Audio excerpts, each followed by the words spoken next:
Elle sentit le sol vibrer sous ses bottes avant même d'entendre les murmures. Quelqu'un derrière elle ricana. Un son bref, sec, juste assez fort pour dire « On la regarde, elle va rater encore ». Megan inspira profondément, aligna la mire et manqua la cible d'un bon 20 cm, un tir si dévié qu'un silence pesant tomba sur le pas de tir. Puis une voix faussement innocente « On vise mieux au paintball, non ?» Un autre ajouta « Laissez-la les gars, le stress, c'est fragile, ces trucs-là ». Elle garda les yeux sur la ligne blanche peinte au sol, la mâchoire serrée. Une fraction de seconde trop lente pour retenir le tremblement dans ses doigts. Encore un échec, encore des regards dans son dos, encore cette sensation qu'on la disséquait, qu'on attendait sa chute comme une confirmation de ce que certains pensaient déjà. Une femme ici, c'est un pari perdu d'avance. Le Master Chief Donovan regardait le tableau des scores, impassible. Le commentaire officiel se voulait neutre. Sergent-chef Wright, résultat insuffisant. Le sous-texte, lui, vibrait dans l'air chaud du désert. Tu n'es pas à ta place. À Redstone, tout allait vite, trop vite. À peine 2 semaines depuis son arrivée et déjà les rumeurs circulaient. Vétérane blessée, instable, dossier incomplet, pas clair, cette histoire de transfert. Personne ne connaissait son passé, alors tout le monde inventait. Et chacun de ces échecs nourrissait la certitude que quelque chose clochait chez elle. Elle ne protestait pas, ne répondait pas, ne revendiquait rien. Juste cette stoïcité qui, paradoxalement, ne faisait qu'aggraver les choses. Elle rangea calmement son arme sur la table. Walker, haut gradé autoproclamé du groupe de tireurs d'élite en formation, passa près d'elle. « Tu sais, Wright, personne ne t'en voudrait si tu demandais à être réaffecté. C'est pas pour tout le monde, ce genre de programme. » Son sourire n'avait rien d'aimable. Ramirez et Evans ricanèrent derrière lui. Ace lança un coup d'œil sans même cacher son dédain, puis commenta « Elle n'a pas la main. Ou pas la tête. Peut-être les deux. » Megan ne répondit pas. Elle ne les regarda même pas. Et c'était précisément ça qui les irritait. Son silence, sa retenue, comme si leurs insultes glissaient sur elle sans atteindre quoi que ce soit. Dans la caserne, son lit était le dernier, coincé près de la fenêtre, dont le joint laissait passer la poussière du désert. Elle avait déposé son sac avec une précision presque militaire. Rien ne dépassait. Rien ne traînait. Elle ne parlait à personne, sauf quand on l'y obligeait. Le reste du temps, elle observait. L'ambiance, les personnalités, les alliances silencieuses. Certains la fixaient avec pitié, d'autres avec mépris, personne avec neutralité. Au réfectoire, elle mangeait vite, seule à une table près de la porte, pour éviter qu'on la bloque. Les conversations autour d'elle n'étaient jamais anodines. « On dit qu'elle s'est figée en mission », lança Walker un midi, assis bien au centre du groupe, comme sur une scène. « Ou qu'elle a paniqué sous le feu », ajouta Evans, « ou qu'elle a tiré sur le mauvais camp. » Rires étouffés. Megan continua de mâcher sans lever les yeux. S'il savait la moitié de ce qu'elle avait réellement fait, il ne serait pas en train de rire, mais il ne saurait jamais. Son dossier officiel avait été purgé avant même qu'elle franchisse les grilles du fort. Le soir, le vent s'engouffra dans le champ de tir désert, faisant grincer les structures métalliques. L'air sentait la poudre et le sable chaud. Donovan rangeait les fiches de résultats quand un bruit de moteur, grave et lent, se fit entendre au loin. Pas un véhicule du fort, pas une cadence militaire classique, quelque chose de lourd, de noir, de très officiel. Le 4x4 franchit la barrière sans montrer de badge. Les sentinelles se raidirent, puis reculèrent d'un pas en reconnaissant l'insigne sur la plaque intérieure. Le véhicule avança droit vers la zone d'entraînement. Les soldats présents se turent d'instinct. Même Walker, surpris, cessa de sourire. Le SUV se gara comme si l'endroit lui appartenait. Porte verrouillée, vitres teintées. On aurait dit une ombre matérialisée sur 4 roues. La porte côté passager s'ouvrit dans un claquement sec. Un homme en uniforme SEAL en descendit, large d'épaules, la démarche précise et silencieuse. Il porta un regard circulaire sur la zone, comme quelqu'un qui n'observe pas, mais vérifie. Il ne se présenta pas. Il traversa le champ de tir en ligne droite, sans s'arrêter, sans hésiter, sans jeter un œil aux scores affichés. Chaque pas semblait creuser le silence autour de lui. Puis il s'immobilisa devant Donovan. « Où est le sergent-chef Wright ?» demanda-t-il d'une voix calme, sans menace, mais tellement assurée que personne n'osa respirer. La question n'avait rien d'agressif, mais la façon dont il la posa fit frissonner la moitié du groupe. Donovan cligna des yeux, surpris. « Là-bas », répondit-il en désignant Megan. Le cil se tourna vers elle, lentement, systématiquement, comme quelqu'un qui a attendu longtemps pour poser enfin son regard sur une cible précise. Megan sentit une chaleur glacée remonter sa colonne vertébrale, parce qu'elle connaissait cet homme, et parce que si lui et Sarah étaient là, alors quelque chose venait de changer, radicalement. La chaleur du désert l'avait frappé dès la sortie du bus militaire, une claque sèche qui lui rappela aussitôt d'autres pays, d'autres terrains, d'autres missions dont personne ici ne soupçonnerait jamais l'existence. Fort Redstone s'étendait devant elle comme un assemblage de métal chaud et de béton poussiéreux, traversé par des silhouettes sûres d'elle qui marchaient à grandes enjambées, l'arme serrée contre la poitrine. Ici, tout le monde semblait savoir exactement où il allait. Elle seule avançait lentement, en silence, comme si le sol lui appartenait moins qu'aux autres. Le bâtiment des baraquements lui parut presque trop lumineux. Dès qu'elle franchit la porte, la climatisation la frappait d'un souffle artificiel. Le couloir sentait le désinfectant, l'humidité stagnante et les semelles de Rangers. Les lits superposés étaient alignés avec une précision clinique, chacun décoré d'un patch ou d'un petit objet personnel, un drapeau miniature, un carnet, une bande velcro usée. Le sien, au fond, près de la fenêtre, n'avait rien de tout ça. Elle posa son sac sans bruit. Une seconde de flottement. Aucun regard direct. Juste des petits coups d'œil furtifs, ceux qu'on adresse à une anomalie, une femme, plus âgée que la moyenne, transférée mystérieusement et déjà affublée de rumeurs avant même sa première séance de tir. Walker passa dans l'allée, les bras croisés, analysant chaque détail d'elle comme un instructeur analyserait une recrue, sauf qu'il n'était personne. Simple candidat, mais convaincu que tout lui revenait. « Right, c'est ça ?» lança-t-il en ralentissant devant son lit. Elle hocha la tête. « On t'a dit que le programme est exigeant ?»« Très exigeant. Ton paternaliste, presque condescendant. » Derrière lui, Ramirez étouffa un rire. Elle répondit « On m'a dit que c'était difficile, oui. » Walker sourit comme si elle venait de confirmer ce qu'il espérait entendre. Au réfectoire, la première impression fut pire. On parlait fort, on évaluait la compétition, on jaugeait les autres par la façon dont ils portaient leur plateau ou comment ils se tenaient debout. Elle repéra les groupes, les alliances, il y avait les anciens marines qui se reconnaissaient à leurs cicatrices, les aspirants snipers qui annonçaient leurs statistiques de tir comme des décorations et les habitués de Redstone qui racontaient leurs exploits fictifs pour impressionner les nouveaux. Quand elle s'assit seule, à une table contre le mur, les conversations semblèrent ne s'ajuster. Pas s'arrêter, non. Juste se réorienter légèrement dans sa direction. « On raconte qu'elle a été blessée en Afghanistan », dit quelqu'un. « Non, c'était en Irak », corrigea un autre. « J'ai entendu dire qu'elle a paniqué dans un bâtiment et qu'on l'a retirée du front. La question, c'est pourquoi elle est ici. On n'amène pas les instables dans un programme avancé. » Rires étouffés, pas directement vers elle, mais suffisamment orientés. Elle continua de manger, coupant sa viande méthodiquement, comme s'il n'y avait qu'elle et son assiette. Le lendemain, les remarques devinrent plus directes. Elle marchait vers le stand de tir quand Evans lança à voix haute, juste assez pour être entendu. « On accepte vraiment n'importe qui maintenant. » Ace ajouta « L'armée manque de volontaires, apparemment. » Elle ne ralentit pas, ne regarda pas. Mais les mots s'accrochèrent à elle comme une poussière qu'on ne voit qu'au soleil. Le premier entraînement officiel fut une démonstration publique de son malaise. Les tirs d'échauffement se passèrent pourtant bien, mouvement propre, position stable, respiration maîtrisée. Mais dès que Donovan annonça le début du test chronométré, quelque chose en elle se dégrippa. Pas la peur, pas le stress. Le contraire, une retenue, un verrou intérieur, une forme d'attente anormale, comme si son propre corps refusait d'utiliser tout ce qu'il savait faire. La balle s'enfonça dans le sable, loin du centre de la cible. Un micro-temps trop tard.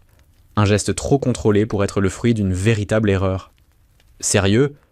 lâcha Walker, l'air incrédule. « Ça, c'est un tir de débutante », commenta Ramirez. « De touriste ?» précisa Evans.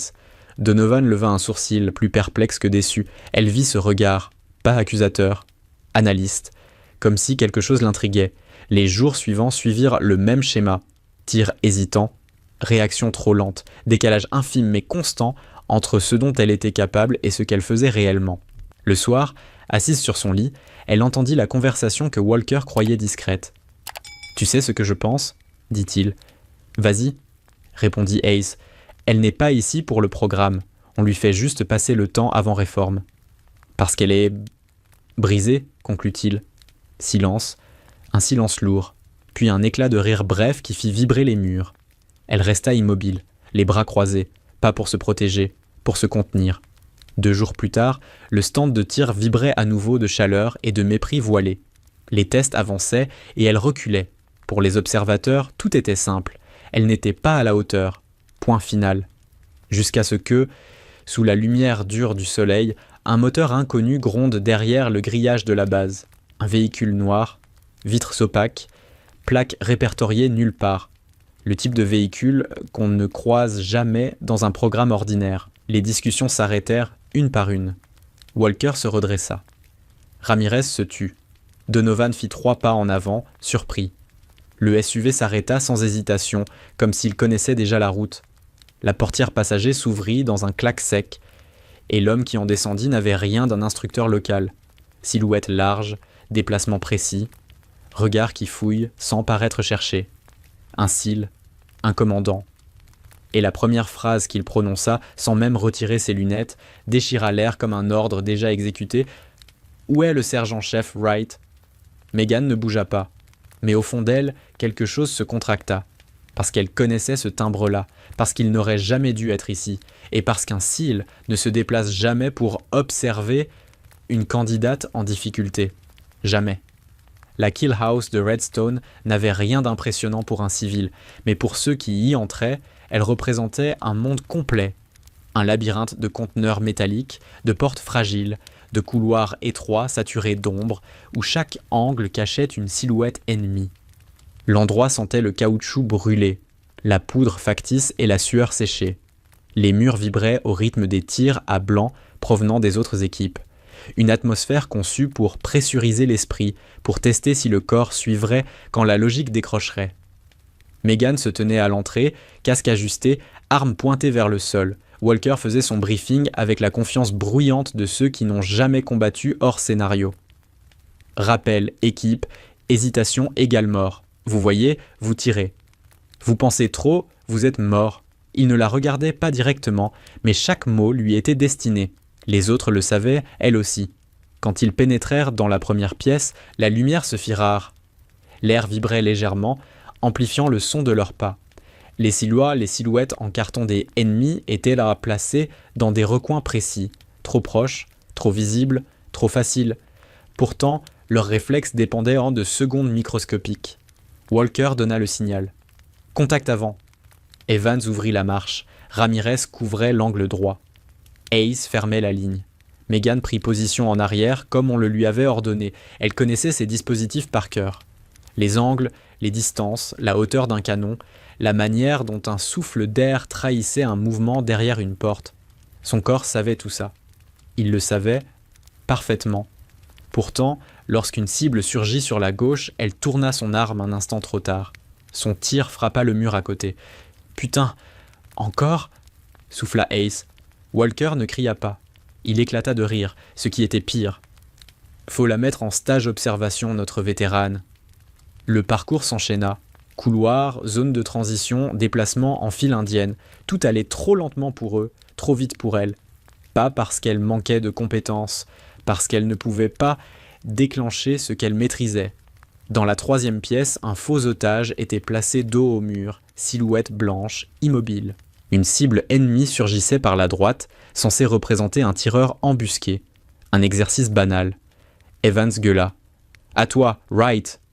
Elle se tourna, arma, visa, et une fraction de seconde trop tard, la cible tirait déjà sur l'otage. Un buzzer retentit. Échec. La voix métallique de l'instructeur résonna dans les haut-parleurs. Temps de réaction beaucoup trop lent. Sergent-chef Wright, on ne peut pas se permettre ce genre de délai. Megan rabaissa son arme sans répondre, mais dans son corps, quelque chose s'était ouvert. Pas une émotion, un souvenir sensoriel, brut, violent. Pendant un instant, elle ne vit plus la kill house, plus les conteneurs, plus les silhouettes en carton. Elle sentit la chaleur suffocante d'une pièce réelle, murs craquelés, odeur de béton pulvérisé, une respiration étranglée derrière elle, un sol tremblant, et un souffle énorme, déformé, qui déchira tout. Une lumière blanche, une pression dans les poumons, une oreille qui ne renvoyait plus rien d'humain. La voix de Walker la ramena au présent, brutale. « Wright, on t'attend depuis 10 secondes, bouge !» Elle reprit conscience de son casque, de l'arme dans ses mains.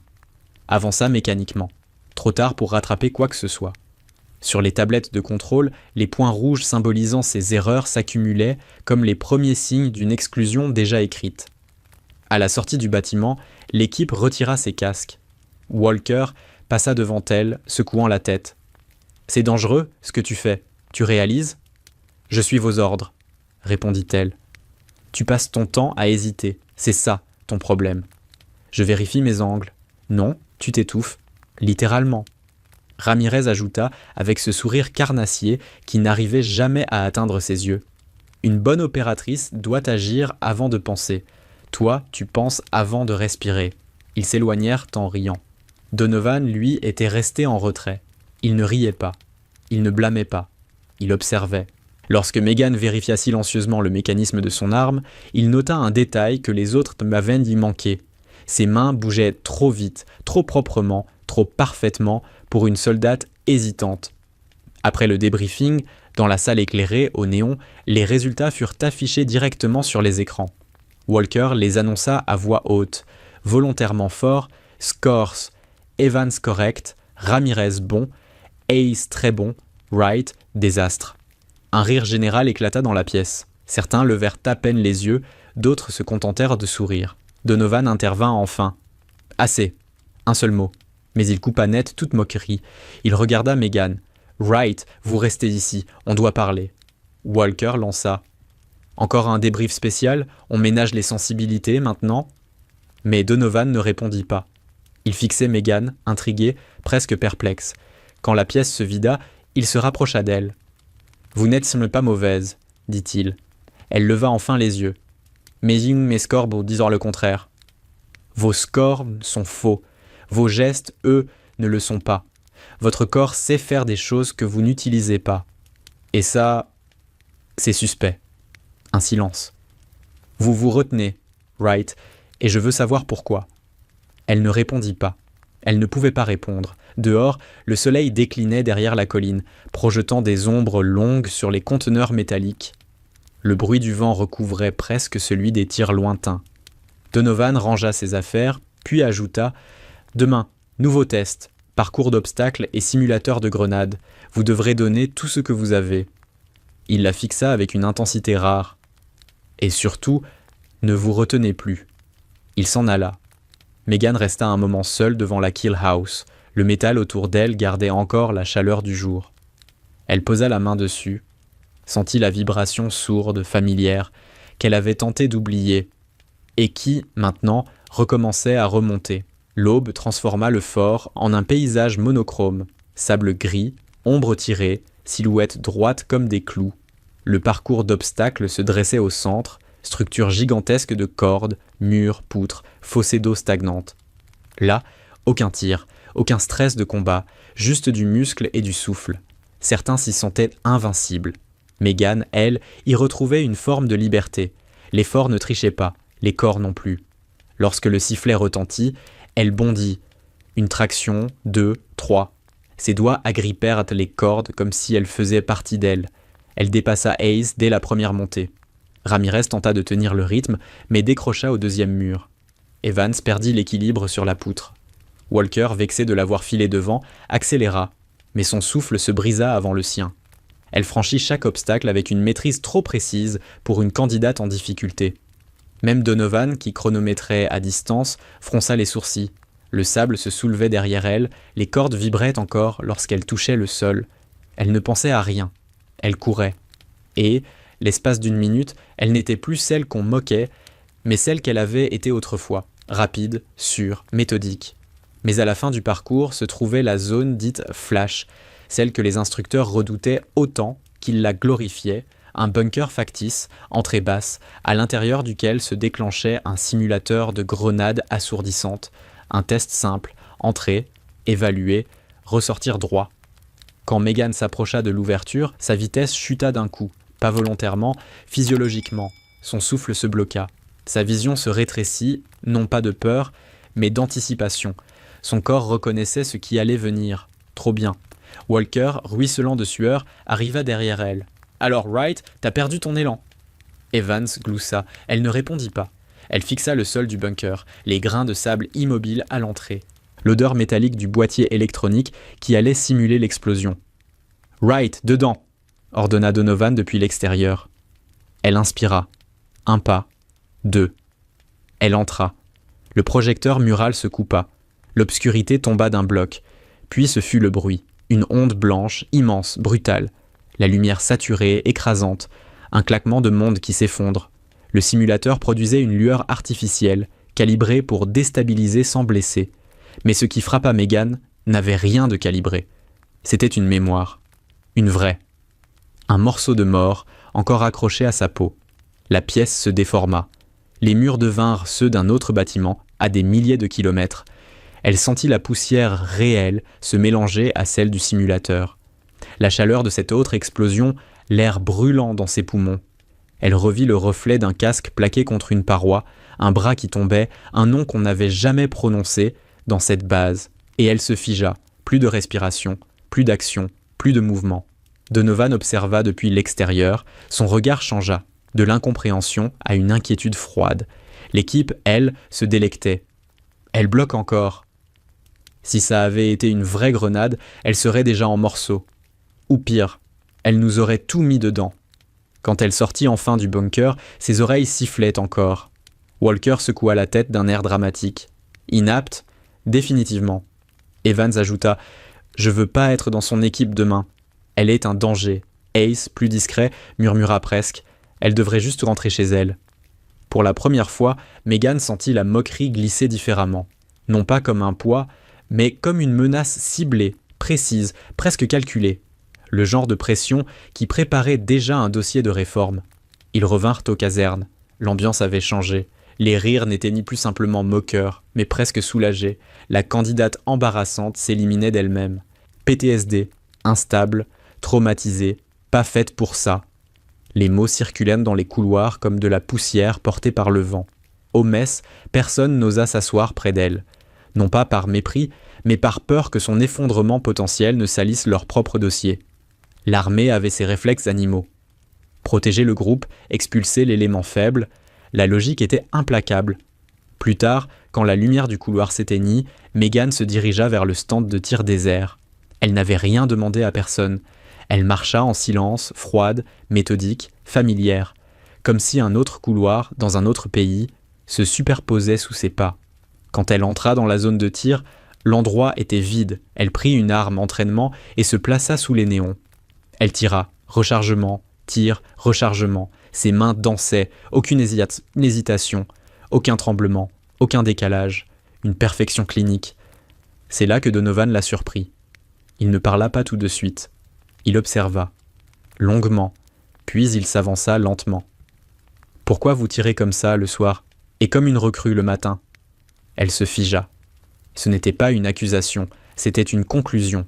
Elle répondit la seule chose qu'elle pouvait dire sans trahir ce qui ne devait jamais être dit. « Je me remets en condition. » Donovan la regarda comme on regarde une énigme qu'on a soudain peur de résoudre. « Non, » dit-il enfin. « Vous vous battez contre quelque chose, et vous êtes en train de perdre. » Il fit un pas en arrière. « Demain, Wright, vous allez devoir choisir entre ce que vous montrez et ce que vous êtes réellement. » Puis, il la laissa seule, dans l'écho de ses tirs parfaits. Le lendemain, l'air pesait déjà lourd avant même que le soleil n'émerge entièrement. Un vent sec balayait la piste d'entraînement, soulevant une poussière fine qui collait aux gants, au cou, aux lèvres. C'était la journée des exercices d'équipe. Ceux où l'on ne pouvait plus se cacher derrière un mauvais tir ou un faux pas individuel. Ici, les erreurs se voyaient. Et surtout, elles se transmettaient. Walker adorait cette journée. « Parfait », dit-il en consultant la feuille des affectations. « L'équipe Alpha avec moi, Evans, Ace, Ramirez et Wright. » Il articula son nom comme une sentence. « Génial », murmura Evans. « On est foutus », ajouta Ramirez à voix basse, juste assez fort pour que Megan l'entende. Donovan, de son côté, observait à distance. Ses bras croisés ne reflétaient pas une posture d'autorité, mais d'inquiétude réelle. Megan capta ce regard, rapide, presque dissimulé. Elle ne s'y attarda pas. L'équipe se rassembla autour de Walker. « Écoutez bien, lança-t-il, j'ai pas l'intention de me taper une évaluation médiocre à cause de certains éléments faibles. » Son regard glissa sur elle. « Alors Wright, tu restes derrière. Tu ne prends pas d'initiative, tu ne tires pas à moins que je te le dise, tu ne touches rien, compris ? » « Compris, » répondit-elle calmement.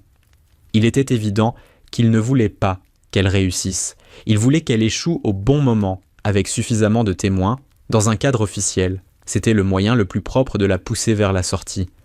Le premier scénario, prise d'otage dans un bâtiment à 2 étages, débuta sous un soleil déjà brûlant. Ils entrèrent en file. Ramirez à gauche, Ace en couverture haute, Evans pour l'assaut, elle derrière reléguée au rôle d'ombre. La première pièce était vide, la seconde aussi. Evans fonça dans la 3e sans attendre l'ordre. Walker entra juste derrière dans un chaos de positions mal tenues. Un tir à blanc claqua. Une silhouette otage tomba mécaniquement. Un buzzer hurla. « Putain, Evans !» cria Walker. « C'est elle !» protesta Evans en désignant Megan. « Elle m'a retenu !»« Elle a fait quoi ? Elle était même pas dans la même pièce !» fit remarquer Ace avec hésitation. Mais Walker avait déjà sa version. Il en avait besoin. Elle traîne, elle hésite, elle ralentit tout le monde. Il tourna vers l'instructeur. « Je veux une note là-dessus. On peut pas travailler avec quelqu'un qui bloque. » Le superviseur fronça les sourcils, prêt à discuter, mais Walker continua plus fort. « Et c'est pas le seul souci. Elle froisse la formation. Elle n'a pas le rythme. Elle met des vies en danger. C'est Chaz dans l'engine factuel. » Ce mot-là était volontaire. Il donnait un vernis officiel à ses propos. Et tout le monde l'entendit. Le deuxième scénario fut pire. Cette fois, un tir ami, accidentel, se produisit. Une balle à blanc tirée par Evans qui ricana aussitôt. « Elle m'a bousculé. » Mensonge évident. Megan avait au contraire tenté de l'éviter lorsqu'il s'était précipité comme un imbécile. Mais Walker saisit l'occasion. Encore. « Wright, tu vas rester à l'extérieur. Point final. »« Je peux tenir l'angle ?» répondit-elle. « Non, tu restes dehors. Tu observes. » Il se tourna vers son équipe. « On va montrer ce que nous, on vaut. » Chaque mot, chaque ordre, chaque consigne était calibré pour l'isoler encore un peu plus, pour que, mentalement, elle soit déjà sortie avant même que l'administration ne signe le papier. Au mess, le climat se durcit. « Sérieux, elle est toxique pour l'équipe, » dit Evans, la bouche pleine. « Je vois pas comment elle a été admise ici, » lança Ramirez. « Je peux te dire comment, » ajouta Walker. Il fit mine de garder le secret, puis lâcha. Coup de piston. Quelqu'un devait une faveur. Et les rires fusèrent. Elle mangea en silence, comme toujours. Mais aujourd'hui, les regards n'étaient plus seulement moqueurs ou méprisants. Il y avait une nouvelle nuance. La certitude que son exclusion n'était plus une hypothèse, mais une question d'heure. Dans les couloirs, les discussions devinrent plus libres. Faut protéger les équipes. On peut pas se permettre une instable ici. Si elle craque, c'est nous qui trinquerons. Le mot « instable » revenait souvent, parfois répété comme un mantra, comme si l'idée, à force d'être répétée, devenait une vérité. En fin d'après-midi, une note administrative circula parmi les instructeurs. Megan ne la vit pas, mais elle sentit son effet.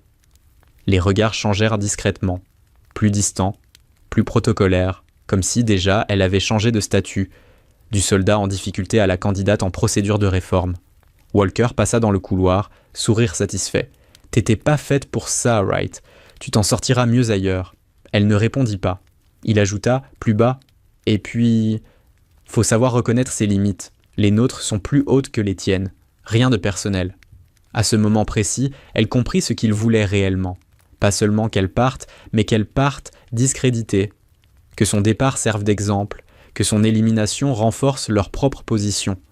Le soir venu, elle resta assise sur son lit, silencieuse. Une odeur de lessive froide et de poussière s'accrochait aux draps. Les conversations autour d'elle se calmaient. Des mots flottaient encore dans l'air. Réforme, instabilité, procédure. Mais un autre mot résonnait aussi dans son esprit. Prononcé la veille par Donovan, celui qui l'avait observé sur le pas de tir, tard dans la nuit. « Vous vous retenez ?» Oui, elle se retenait. Depuis 2 semaines. Parce que si elle ne se retenait pas, il verrait quelque chose qu'il ne pourrait pas expliquer, ni comprendre, ni oublié.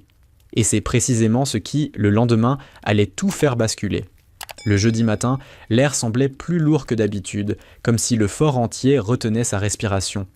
Les évaluations finales approchaient, et avec elles, la décision officielle, rester ou être réformé. Pour Megan, la réponse se dessinait déjà dans les couloirs, dans les regards, dans le ton mesuré des instructeurs.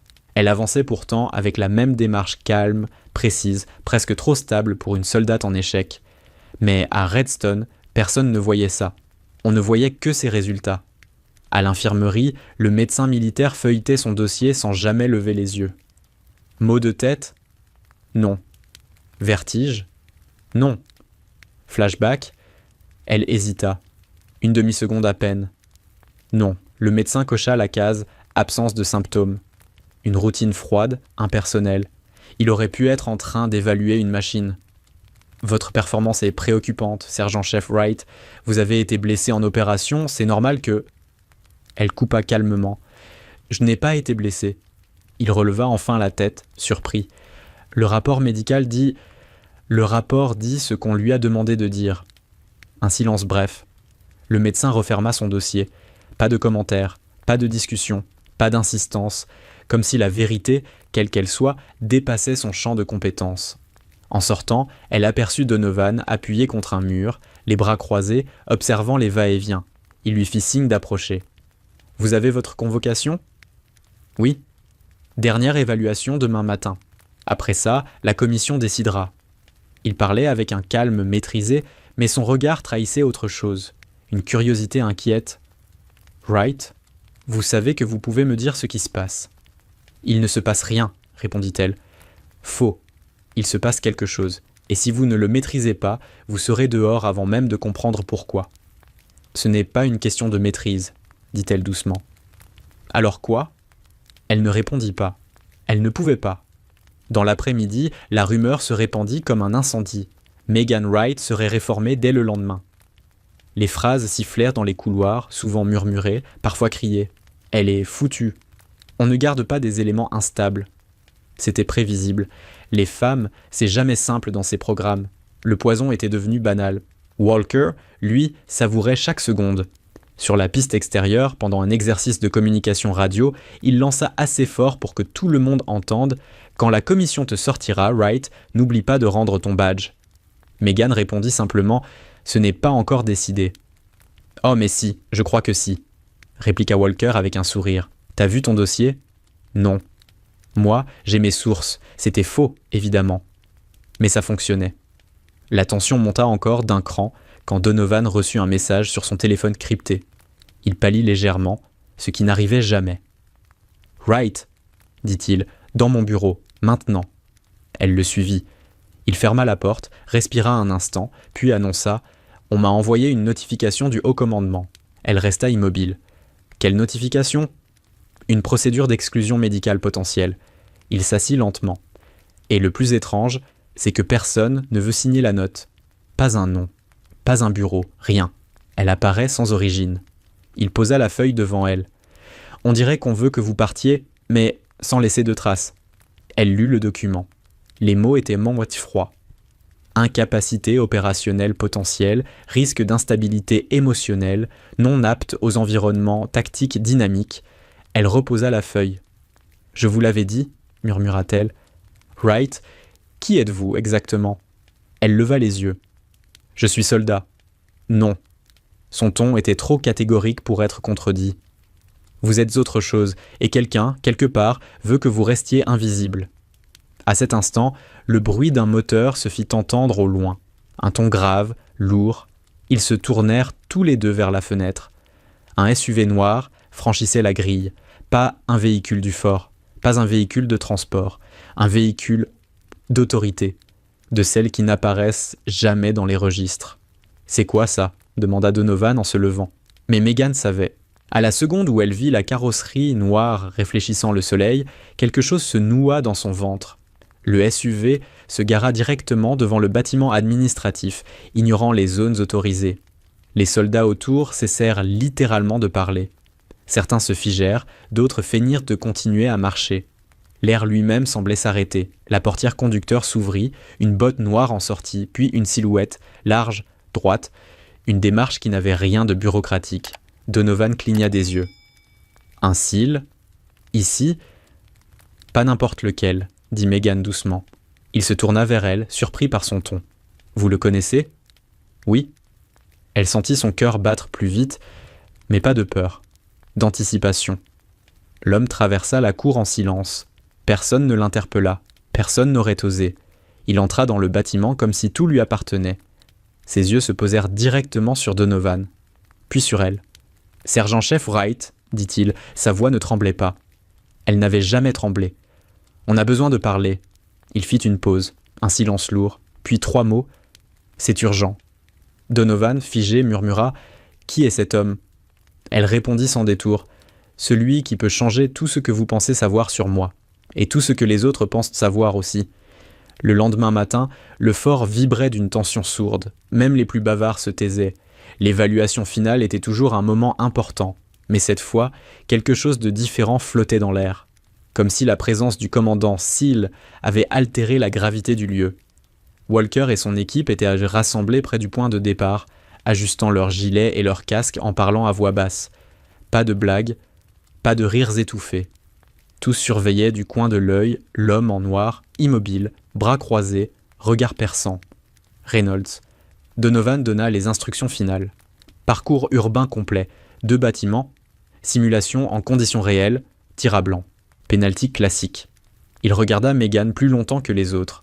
« Vous savez ce que vous devez faire. » Elle acquiesça, sans un mot. Mais elle savait aussi une chose. Tant que Reynolds ne parlerait pas, tant qu'il ne prononcerait pas ce qu'elle attendait, elle resterait cette version amputée d'elle-même, la version sûre, la version inoffensive. Le compte à rebours retentit. « Go !» Evans franchit la porte le premier, Ramirez couvrit la gauche, Hayes cria un « clair » en montant l'escalier de la kill house. Megan entra dernière comme toujours. Elle suivait, elle observait. Elle calculait, puis ne faisait rien de ce qu'elle calculait. Une seconde d'hésitation ici, un angle mal couvert là, une visée trop lente, les pénalités pleuvaient. « Mais putain, Wright !» hurla Walker en pleine progression. « Tu veux qu'on se fasse tous abattre ?» Elle encaissa, sans répondre. Dans la seconde pièce, une cible surgit. Elle leva son arme, trop tard. Le buzzer rouge retentit de nouveau. Dehors, les superviseurs prenaient des notes. Walker vociférait. C'est une catastrophe, une vraie. Reynolds, lui, ne bronchait pas. Son regard suivait chaque micro-mouvement. Ses yeux se plissaient légèrement à chaque hésitation, comme s'il analysait un code qui refusait de se déverrouiller. Le parcours continuait. Dans l'escalier, Ramirez trébucha, manquant de faire tomber tout le groupe. Walker hurla. « Wright, tu couvres l'arrière ou tu dors ?» Elle pivota, réflexe parfait, mais trop tard pour le score. Encore une pénalité. Au bout de 10 minutes, l'échec semblait déjà scellé. Un échec mathématique, un échec psychologique, un échec prévu. Quand ils atteignirent le 2e bâtiment, la frustration de l'équipe explosa. Evans se tourna brusquement. « On perd à cause d'elle, je le dis depuis le début. »« On garde la formation, » répliqua Walker. « Reste derrière, Wright, et ne fais surtout rien. » Ils avancèrent. La fumée du simulateur s'épaissit. Les silhouettes en carton bougeaient mécaniquement. Les cris des instructeurs résonnaient dans les haut-parleurs. Le chaos montait. Et Reynolds s'approcha du périmètre. Lentement. Comme quelqu'un qui s'apprête à appuyer sur un interrupteur invisible. Une grenade factice retentit dans une pièce proche. Le son du blast se propagea. Megan s'immobilisa. Son souffle s'arrêta. Son regard se dissociait déjà. Reynolds inspira, puis prononça 3 mots. 3 mots qu'elle avait cru ne plus jamais entendre. Wright, Nightfall, exécution. Un silence intérieur déchira tout. Le monde s'aligna, son pouls se stabilisa, son regard devint net, précis, chirurgical, son corps se redressa. Sa respiration changea. La tension s'évapora. C'était comme si 2 semaines d'échecs s'étaient dissous en 1 seconde. Walker ne comprit même pas ce qu'il voyait. Elle passa devant lui sans un mot, sans demander l'ordre, sans attendre l'autorisation. Dans la pièce suivante, elle abattit 3 cibles en moins d'1 seconde, changement d'épaule inclus. Elle glissa contre le mur, pivota avec une fluidité impossible, tira à travers une ouverture minuscule. Chaque mouvement était optimisé, chaque angle calculé avant même que le cerveau ne l'analyse. « Qu'est-ce que... » balbutia Ace, en la voyant disparaître dans un couloir. Elle ne marchait plus. Elle exécutait. La progression s'accéléra brutalement. On n'entendait plus que ses tirs réguliers, précis. Les cibles tombaient avant même que les autres ne les repèrent. Ramirez resta bouche ouverte. « C'est pas humain. » Evans pâlit. Elle a toujours su faire ça. Walker tenta maladroitement de reprendre le commandement. « Wright, reviens à ta place. » Elle ne répondit pas. Elle n'était plus Time, cette version d'elle-même. La dernière pièce du parcours tomba en moins de 4 secondes. Une exécution parfaite, un silence. Puis le signal final retentit. Record absolu du fort. Personne ne bougeait. Walker resta figé, incapable de comprendre. Evans avait cessé de respirer. Ace regardait ses propres mains, comme si c'était elle qui venait d'être dépassée. Ramirez fixait la porte par laquelle Megan venait de ressortir, le visage blême. Reynolds, lui, sourit. Pas un sourire fier, pas un sourire arrogant, un sourire de confirmation. Il leva la voix, calmement. Voilà son vrai niveau. Personne ne répliqua, parce que ce qu'ils venaient de voir n'avait rien à voir avec une simple amélioration. C'était quelque chose d'autre, quelque chose d'invisible, quelque chose qu'ils n'étaient pas censés voir. Megan rangea son arme. Ses mains ne tremblaient ni pas. Son regard était aussi froid qu'une lame sortie de son fourreau. Elle s'avança vers Walker. Il recula d'un pas, instinctivement. Elle dit seulement « Vous vouliez des résultats ». Puis elle passa, sans même lui offrir un regard de plus. Et pour la première fois depuis son arrivée, la base entière comprit qu'elle n'était pas faible. Elle était contenue, jusqu'à maintenant. La salle de briefing était presque entièrement vide. Pas de bruit d'entraînement, pas de conversation, pas de ricanement. Juste 3 personnes, Megan, Donovan, Reynolds. La porte se referma derrière eux avec un claquement sec et l'insonorisation du local plongea la pièce dans un silence lourd, presque pesant. Sur la table, un simple dossier beige, sans titre, sans numéro d'unité, sans aucun symbole militaire officiel. Le genre de dossier qui n'existe pas. Reynolds resta debout. Il ne s'assit pas, ne se détendit pas. Sa posture disait tout. Ce qui allait être dit ici n'avait pas vocation à quitter cette pièce. « Sergent-chef Wright, » dit-il calmement, « je vais vous demander de ne pas intervenir avant que je termine. » Elle hocha la tête. Donovan, lui, semblait prêt à affronter une tempête. Reynolds ouvrit le dossier. Quelques feuilles seulement. Des pages presque vierges, avec des lignes rouges et noires qui ne ressemblaient à aucun code de l'armée régulière. « J'imagine que vous voulez savoir ce qui s'est passé ce matin, » lança-t-il en s'adressant à Donovan. « Ce que j'ai vu, » corrigea Donovan. « Et ce que je ne peux pas expliquer. » Reynolds inclina légèrement la tête. « Alors je vais vous expliquer. Mais sachez que, techniquement, je n'ai pas le droit. » Il posa une main sur le dossier. « Programme Nightfall. » Il laissa le mot flotter. Donovan fronça les sourcils. « Je n'ai jamais entendu parler de ce programme. » Normal, il n'apparaît dans aucun registre public, dans aucune base de données interne, ni même dans la plupart des réseaux classifiés. Il tourna une page. Il a été créé pour des opérations qu'aucune unité officielle ne pouvait revendiquer, pas même les nôtres. Des opérations noires? Pas seulement noires. Inexistantes. Il regarda Megan et pendant un instant son expression sembla se radoucir. Wright était l'une de nos meilleures opératrices. Donovan cligna des yeux, stupéfait. « Ce n'est pas possible. Ces scores, l'interrompit Reynolds, étaient ceux d'une personne bridée, volontairement, par conditionnement neuroréflexe. » Il expliqua calmement. « Dans Nightfall, chaque opérateur recevait un protocole de sécurité, un verrou mental, une sorte de code d'activation qui empêchait le plein accès à leurs capacités en dehors d'un cadre contrôlé. » Donovan se pencha en avant. « Pourquoi un tel verrou ?» Reynolds le fixa droit dans les yeux.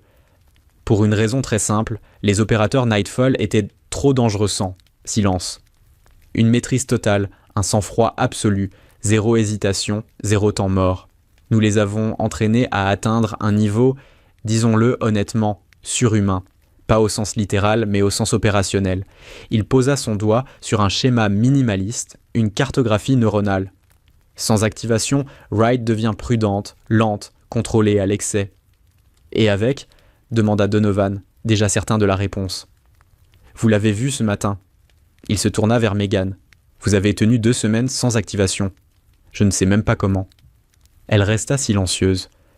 Vous auriez dû me prévenir, dit Donovan d'une voix basse.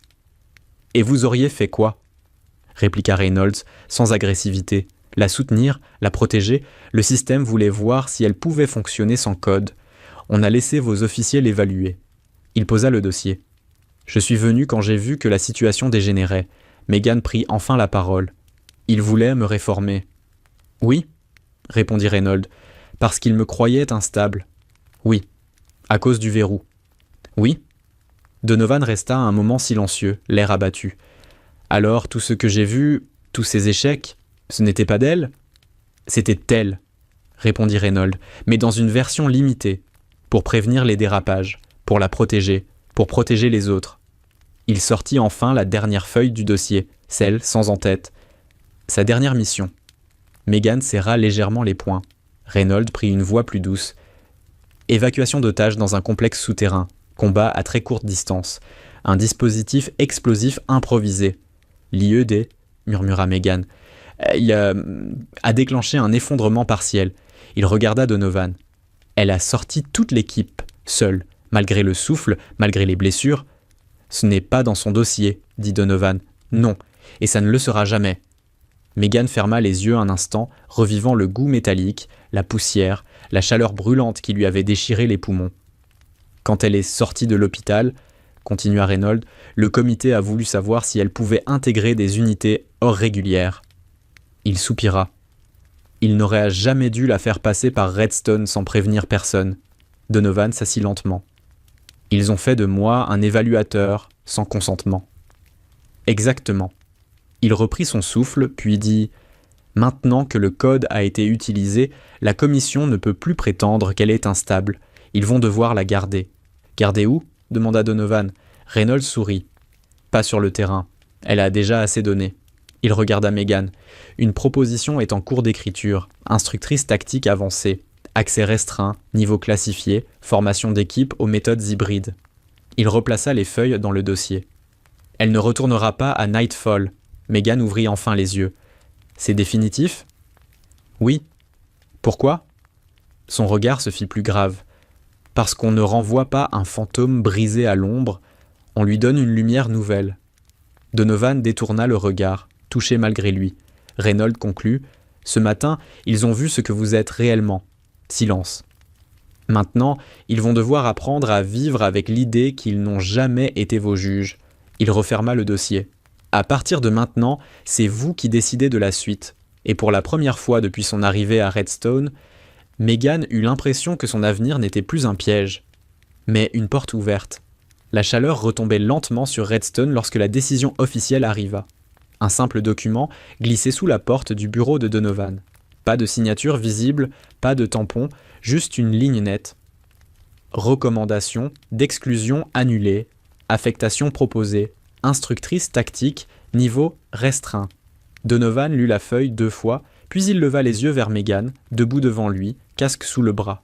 « C'est fait ?» dit-il simplement. Elle ne répondit pas tout de suite. Une part d'elle attendait encore un piège, une contre-ordre, un « mais ». Mais il n'y avait rien. « Vous restez ici » ajouta-t-il, « pas comme candidate, comme formatrice. » Un silence. « Vous l'avez mérité. » Dans les couloirs, le bruit se répandit avant même que quiconque ait pu confirmer. Les regards changèrent. Pas par respect, pas encore, par trouble, par réajustement brutal d'une réalité où la recrue instable venait d'être propulsée à un poste auquel aucun d'eux n'avait postulé. Au tableau des scores, un détail frappa tout le monde. Celui du parcours urbain de la veille avait été mis à jour. Record absolu. W. Wright, 0047. Il fallut quelques minutes avant que quelqu'un ose commenter. Ramirez arriva devant le panneau, les bras ballants. « C'est un bug, non ?» Hayes secoua la tête, incrédule. « Non, c'est elle. » Evans déglutit bruyamment. Walker, lui, resta figé de longues secondes. Il ne dit rien. Ses yeux parcourèrent la ligne encore et encore, comme si la réalité refusait d'entrer. Dans l'après-midi, il croisa Megan près du dépôt d'armes. Il hésita. Pour la première fois depuis son arrivée, il hésita vraiment, puis dit « Wright ». Elle le regarda calmement. « Je suppose que je te dois des excuses. » Elle inclina légèrement la tête. « Je ne vous en ai jamais demandé. » Il sembla déstabilisé par la réponse. « Hier, ce que tu as fait… » Elle répondit, sans agressivité, mais avec une sincérité glacée. « Ce n'est pas ce que j'ai fait. C'est ce que j'étais empêché de faire. » Il ouvrit la bouche, puis la referma, et s'en alla. Plus tard, Evans la rattrapa dans le couloir. « Pourquoi t'as rien dit ? Pourquoi t'as pas… je sais pas. Montré que t'étais capable de ça ?» Elle répondit « Parce que je n'y étais pas autorisé. » Il resta silencieux, incapable de comprendre ce que cette phrase impliquait réellement. La base entière sembla réévaluer son existence. Chaque visage croisé, chaque groupe, chaque table du mess portait la même expression, perplexité, malaise et surtout un respect forcé par la réalité, pas par la sympathie, par la peur, par la prise de conscience que la femme qu'ils avaient humiliée pendant des semaines était un instrument qu'ils n'auraient jamais dû toucher. En fin de journée, une réunion informelle se tint sur le terrain d'entraînement. L'annonce fut faite discrètement. Le sergent-chef Wright quitte le programme Alpha. Quelques murmures. Elle sera affectée à un rôle d'instruction avancée. Silence. Les détails sont classifiés. Ce dernier mot scella tout. Plus personne n'osa poser de questions. Plus tard, près du portail, Reynolds se tenait prêt à partir. Donovan l'accompagna jusqu'au SUV noir. « Vous êtes certain que c'est la bonne décision ?» demanda Donovan. « Oui. Elle pourrait retourner sur le terrain. » Reynolds secoua la tête. « Elle a passé trop d'années à disparaître dans l'ombre. Elle a gagné le droit d'exister au grand jour, de transmettre. » Il marqua une pause. « Et surtout, elle a gagné le droit de ne plus obéir à des codes qu'on lui impose. » Il ouvrit la portière. « Prenez soin d'elle, pas comme une recrue, comme une arme qu'on ne fabrique plus. » Donovan acquiesça. « Je le ferai. » Reynolds ajouta avant de monter dans le véhicule. « Et rappelez à vos hommes une chose, ils n'ont aucune idée de ce qu'elle a déjà survécu, ni de ce qu'elle aurait pu être si elle ne s'était pas retenue. » Le SUV démarra, s'éloigna, devint un point noir dans la chaleur tremblante. Au coucher du soleil, Megan traversa la cour, son dossier désormais à la main. Pas le dossier officiel, celui que tout le monde voyait, son vrai dossier. Celui que Reynolds lui avait remis, quelques pages seulement. Mais tout y était. Nightfall, ses opérations, ses codes, sa sortie du programme et sa nouvelle affectation.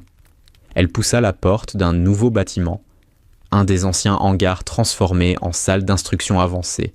À l'intérieur, une douzaine de jeunes soldats attendaient déjà, silhouette droite, yeux attentifs, totalement inconscients de ce qu'elle représentait réellement. Un tableau blanc affichait un plan de bâtiment esquissé. Elle prit un marqueur, effaça le schéma sans un mot, traça un nouvel angle, plus propre, plus réaliste, puis elle se tourna vers eux. « Très bien », dit-elle calmement. Sa voix n'avait rien d'une voix cassée, rien d'une voix fragile. Elle était solide, stable, libre. On recommence depuis le début. Elle posa le marqueur. Et cette fois, on va faire les choses correctement. Aucun d'eux ne comprit la profondeur de cette phrase, mais Megan, elle, savait. Elle venait de sortir de l'ombre. Et rien, ni le fort, ni leur regard, ni les dossiers effacés, ne pourraient l'y renvoyer.